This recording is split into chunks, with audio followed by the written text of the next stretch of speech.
The Arlington Public Library is hosting an ongoing series of author talks commemorating the centennial of World War I.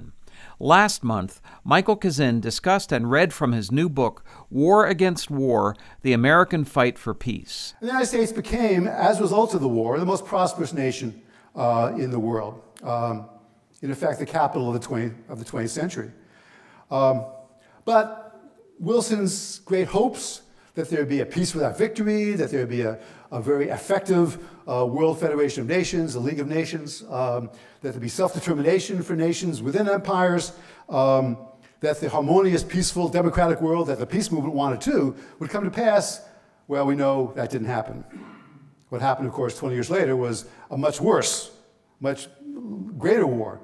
World War I killed about 17 million people. World War II killed 50 million people.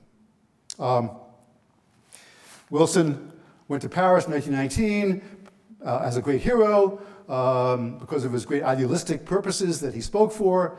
But the peace treaty he signed in Paris was not ratified by the Senate. He had a stroke in Colorado as he was speaking for ratification of the peace treaty, and as many of you probably know, he was an invalid for the rest of his term in office, even though most Americans didn't know that.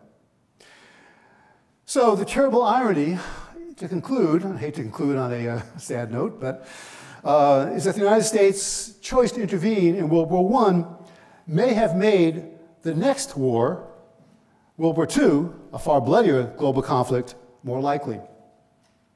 The historian John Coogan puts it this way: it was the genius of Woodrow Wilson which recognized that a lasting peace must be a peace without victory.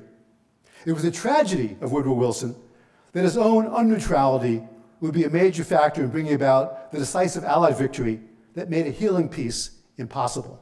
Michael Kazin's talk was recorded in its entirety and can be seen on Arlington, Virginia television on cable and on the web at youtube.com/Arlington County.